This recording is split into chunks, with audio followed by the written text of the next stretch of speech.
Rick. Right, go on. What else is dying out?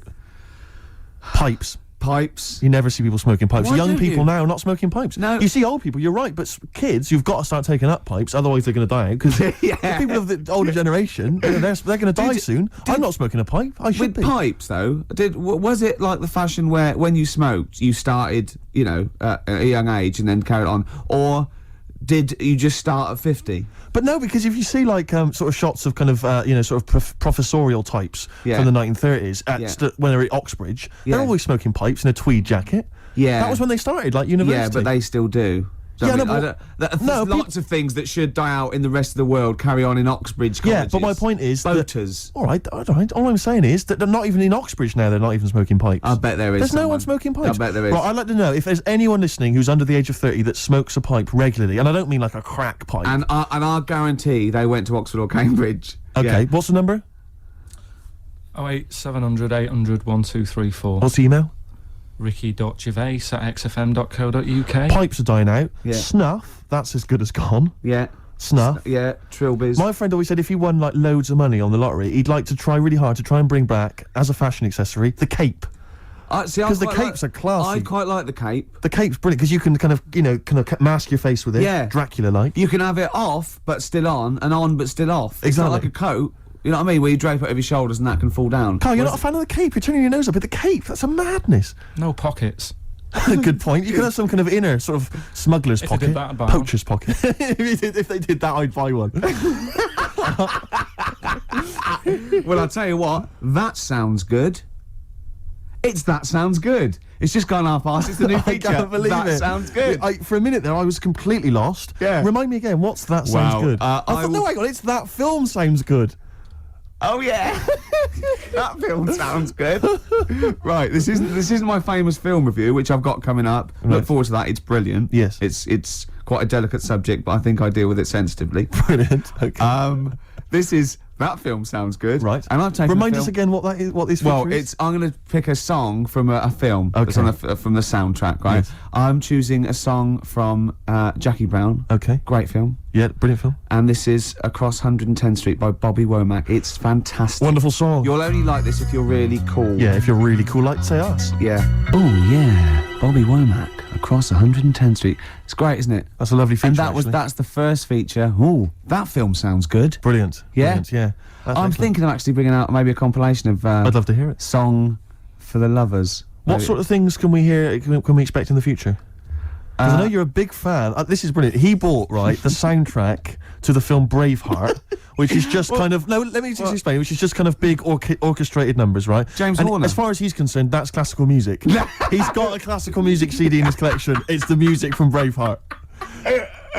Oh, I sit there and I think, yeah, mate, I'd probably sort of lead my people's. Yeah. You know. He's obsessed with Braveheart. He actually sort of relates to William Wallace. He actually thinks, yeah, that's the sort of thing I'd be doing. Yeah. It is. No. What was it you were working out to the other day as well? He's got like a personal like gymnast or whatever. What's it called? Is it a gym expert? A trainer? You've got a personal. I box with this bloke. Yeah, he goes boxing in like some underpass somewhere. Right? Every day. Like, way. like I every don't single go day, every day. he goes boxing, right? But and what was it you were training? What did you tell me you were training to this week? God. What music did you have on? Oh my God. I have actually. Now I never did this, but I have actually gone red, haven't I? Yes. Right. It's very hard to embarrass I was Ricky Gervais. working. I was working out and training and boxing. Oh my God. You're gonna have to play a record after this. To the Rocky soundtrack. To the Rocky soundtrack. He's bought, a CD which has got the best music from all of them. Now, was it Eye of the Tiger, or was it... It starts off with Eye of the Tiger, then it goes, Hearts on Fire. That's me sort of right off my... Then it goes, dun dun dun dun, that's dun dun dun. Does any of your training with your trainer, does it ever involve you running through snow with a log chained to your back, Yeah, like in Rocky and helping. IV? I often have to help Russian peasants because their cart horse is like falling over, but I lift it up. Whereas the other fella, he's training in a posh gym having injections. I'm not. I'm just like breaking rocks and punching dead cows. Where'd you get that from? It's handy, wasn't it? Put it on. What is it? That's the He can't hear because he's got. Put your headphones on. What was it? You'll love it. You'll love it. Yeah. That's magnificent. Yeah. That's now Ricky Gervais's theme tune. Yeah. Every time we start the show, we should just start with that. Win, Ricky, win. You two, walk on. I've got to give it to him. hated U2 for about 15 years. You've said like it the before, early Rick, stuff. you've said it before. I know, but I love that one now. I just love that album. They can't put a foot wrong. Do you now. ever listen to the whole album? Because I know you tend to buy albums just for the singles, when you could, of course, just buy the singles. I know where he's going. I bought light funky ones. Oh, I wanted to say that. Yeah, I bought light funky ones because I The light, funky ones. Do you remember the light funky ones? That was about like a year ago. What did they do? They did Girl in a Green Dress, yeah, Girl on Green Dress TV.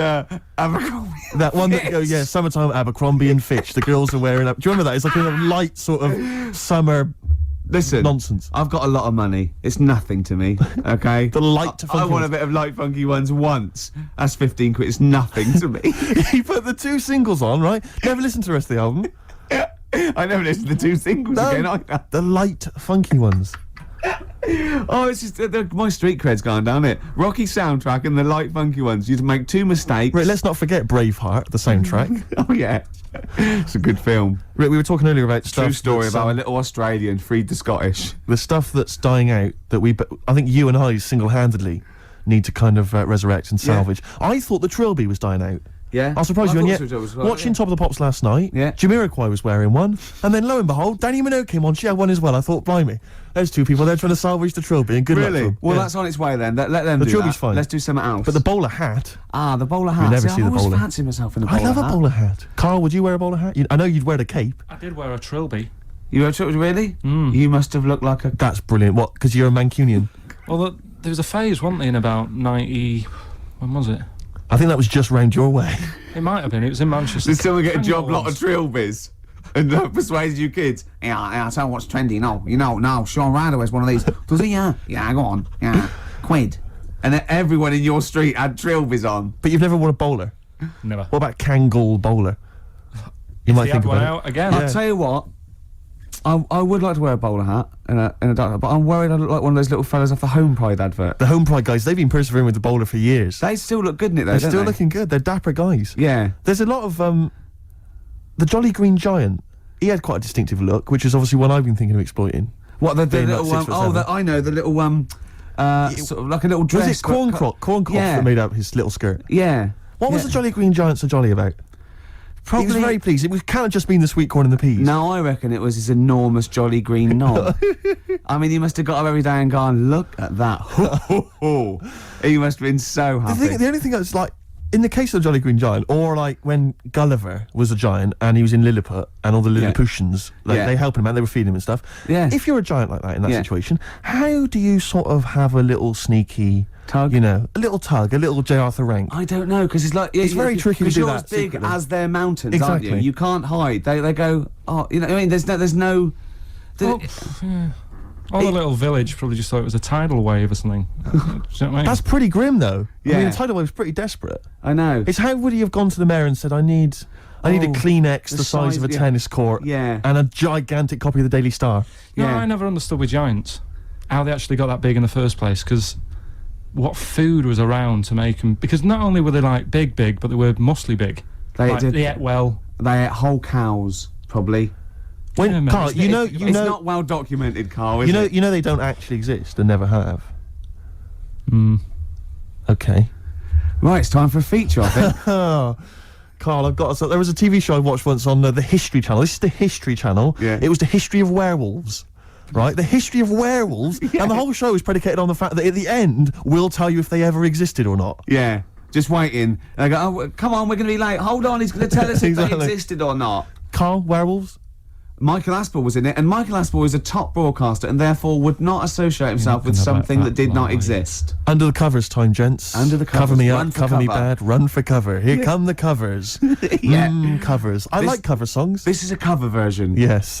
This is from an album which is a bit hit and miss, as these things often are. It's different artists covering the songs of Leonard Cohen. You've got the yeah. Pixies on there, R.E.M., Nick Cave, different people. This, bizarrely, is Lloyd Cole, not someone I'm normally a fan of, but doing I a like version Lloyd Cole. doing a version of the fantastic Leonard Cohen song Chelsea Oh, Hotel. it's Play it, Carl, it's fantastic. beautiful. Lloyd Cole doing his version of Chelsea Hotel. Under the covers. Under the covers. I thought it was a beautiful version. It's lovely. You know that apparently Really I think nice. it's that song Very sweet. written by Leonard Cohen originally, and I think it's about his brief romance with Nico, who made a name, of course, with the Velvet Underground, and was a tragic drugs victim.